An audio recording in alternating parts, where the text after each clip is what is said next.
बाप्पा सदा सायते चिलबुली सैराच्या mini vlog मध्ये तुमचं स्वागत आहे. आता आंब्यांचे सीझन चालू आहे म्हणजे मी दिवसातले 4-5 आंबे सहज खात असतो. आंबा म्हणजे माझा राजा आणि मी त्याची राणी. मम्मा इथं आंबरसची तयारी करत आहे. आंब्याचं सीझन संपेपर्यंत आमचं हेच चालू असतं.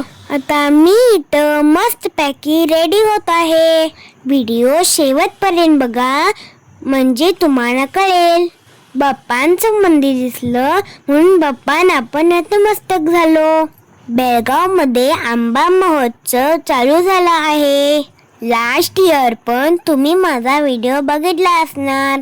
नाही बघितला असेल तर माझ्या प्रोफाईल वरती जाऊन बघा. या वर्षी आंबा महोत्सव जरा साध्या पद्धतीने झाला होता. त्याचं कारण तर मला माहित नाही, म्हणून भरपूर स्टॉल कमी होते. आंब्यांच्या व्हरायटीज बघा किती आहे तिथं. हे स्टॉल बाहेरच्या लोकांनी बेळगाव मध्ये येऊन घातले आहेत.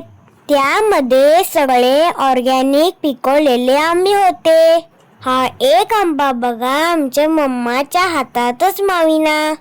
तिथं आंब्यांची आणि वेगवेगळ्या प्रकारची आणि फळांची फुलांची रोप पण विकायला ठेवले होते. आम्हाला केशर आंबा घ्यायचा होता म्हणून आम्ही त्याच्या शोधात इकडं तिकडं फिरत होतो. फायनली एक पेटी घेऊन आम्ही बाहेर आलो, कारण आम्ही शेतातून आणलेले आंबे पण घरातच होते.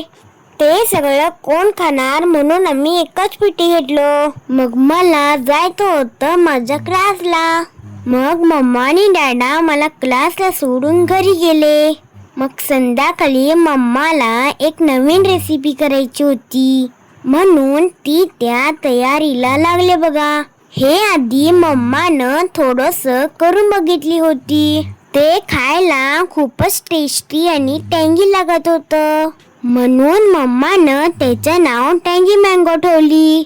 आता त्यामध्ये सगळे मसाले घालून त्याला रात्रभर झोपायला देऊया. उद्या मग ते पाणी सोडेल. मग ते छान वाळून घ्यायचं. आंबरसाचा आईस्क्रीम पण करूनच बघूया म्हणून करायला बघितलो. हे सगळं मी नेक्स्ट व्लॉगला दाखवते. चला तर मग भेटूया माझ्या नेक्स्ट व्लॉग मध्ये. तेव्हापर्यंत बाय बाय.